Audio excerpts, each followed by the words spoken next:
पुलगाव ग्रामीण रुग्णालय राम भरोसे चालू आहे। वास्तविक पाहता पुलगावची जनसंख्या नाही म्हणता म्हणता जवळपास 50 ते 60 हजार आहे व आजूबाजूचे खेडे सुद्धा पुलगाव ग्रामीणला अटॅच आहेत व 30 ते 40 खाटेचा हॉस्पिटल आणि वर्धनीचा दर्जा दिला आहे। येथे डॉक्टर नसल्यामुळे पेशंटला वर्धा किंवा सावंगी रेफर केल्या जात आहे। एखादा पुलगाव किंवा आजूबाजूच्या परिसरामध्ये अपघात झाला तर पेशंटने डायरेक्ट सावंगी किंवा वर्धेला जावं लागेल का असा प्रश्न निर्माण होत आहे।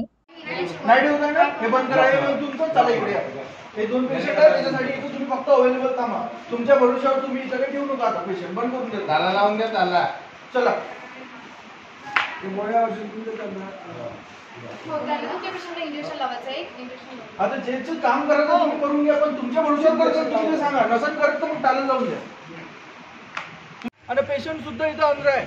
आता याचा उपाय करणार कोण? आज तडस साहेबांना फोन लावला डॉक्टर सचिन तडस ते म्हणाले की डॉक्टर पाठवतो पण त्यांनी आतापर्यंत डॉक्टर पाठवलं नाही। सिस्टर तुम्ही गॅरंटी घेणार आहे का अंदर पेशंटची किंवा येणारे पेशंटची घेणार आहे का? हे गॅरंटी म्हणजे विश्वास नाही आहे म्हणून सिस्टर इथं उभे आहे सांगण्यासाठी का आता पेशंट आलं तर आम्ही काय करायचं। हे इतकी आज पुलगावची परिस्थिती आहे। ह्या दवाखान्याला आज सील लावण्यात यावे आणि जे डॉक्टर इथं अवेलेबल नाही त्यांच्यावर कारवाई करण्यात यावी हेच भव्य मागणी आहे आमची आज। आणि जेव्हापर्यंत डॉक्टर येणार नाही तोपर्यंत आम्ही इथून उठणार नाही इथंच बसणार आजपर्यंत। आणि एखादीही पेशंटच्या इथं जीव गेला ते ज्या डॉक्टरची इथं ड्युटी लागली आहे त्या डॉक्टरवर सहज मनुष्य वादाचा गुन्हा दाखल करण्यात यावा। अशातच विदर्भ प्रमुख भीम आर्मीच्या अंकुश कोचे यांनी ग्रामीण रुग्णालयाला रात्रीचे 10 वाजता कुलूप लावण्यात आले असून येथे लवकरात लवकर डॉक्टर उपलब्ध करून द्यावे अशी मागणी केली आहे। अशातच आता कोणी राजकीय पक्षाचे नेते किंवा पुढारी या ग्रामीण रुग्णालयासाठी कोणते आंदोलन करेल का? आता फक्त लोकसभेच्या निवडणुकीमध्ये लक्ष लागलेले आहे। फक्त मत मागण्यासाठी तुमच्याकडे येणार आहे पण ग्रामीण रुग्णालयावर लक्ष देणार का?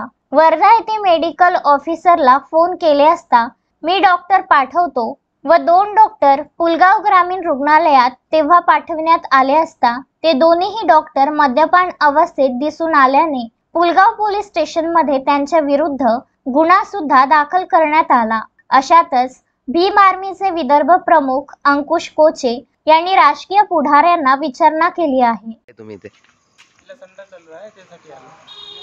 काय प्रॉब्लेम आहे?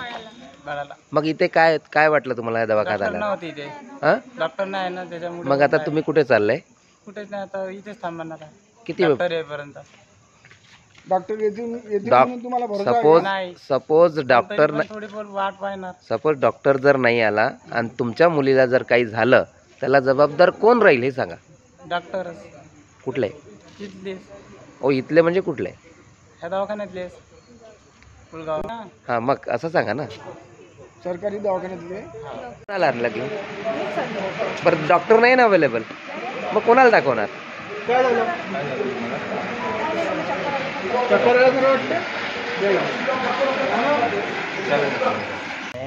यांना करायला पाहिजे काही ना काही। डॉक्टर आता इथं अवेलेबल नाही आहे तर तुमच्या पेशंटला जर काही झालं तर तुम्ही काय काय करणार? कोणाला दोष ठरवणार? सरकारनं फॅसिलिटी बनवली आमच्यासाठी त्यांनी ड्युटी दिली आमच्याकडून पैसे घेऊ राहिले। सरकार जेबमधून थोडी टाकते आपल्या याच्यातूनच काढते ना। यांना द्यायला पाहिजे फॅसिलिटी सगळ्याला। आता हे पाईपलाईन बनवली अजूनपर्यंत यांचं पूर्ण काम नाही झालं। सरकार झोपून आहे आतापर्यंत। वर्धा जिल्ह्यामध्ये काय झालं? काहीच नाही झालं। अश्विन शाह, विदर्भ न्यूज, वर्धा।